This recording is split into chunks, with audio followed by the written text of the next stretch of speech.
Hello, my name is Charles Verdeau. I'm a history teacher in William France Elementary School in New Orleans, Louisiana.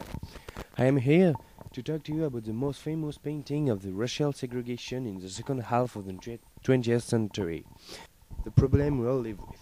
It was painted by Norman Rockwell in 1964. Have you ever heard of him? He's a realistic American painter of the 20th century.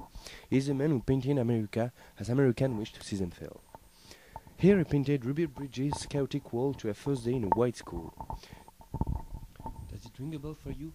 Let's refresh that. Ruby Bridges was born in 1954 from a black family.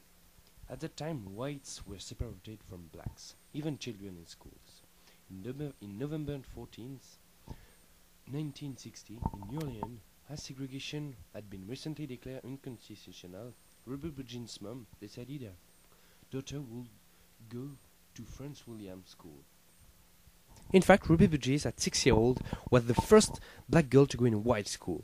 Even if she was allowed to go there, for the white parents of Franklin William School, it was not the same. They were totally angry from her.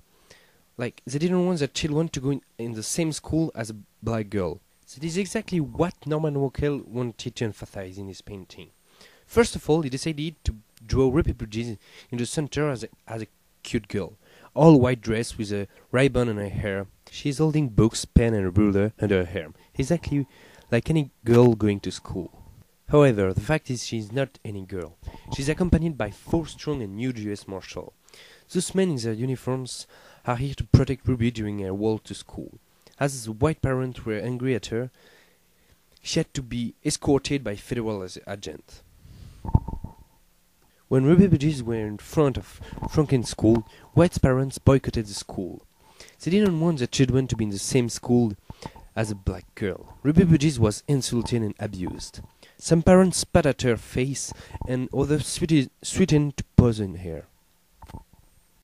We understand that Ruby Bridges were not safe there.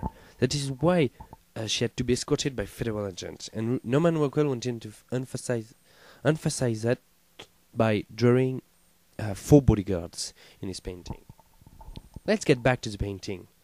Have you seen the graffiti in the background? KKK and nigger?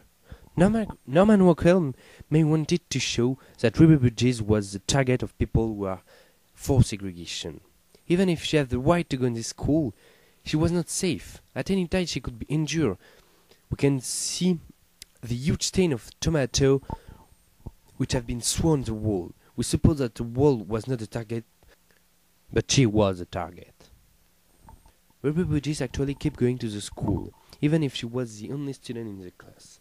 Her story turned out to be a major landmark in the history of the black struggle for the rights.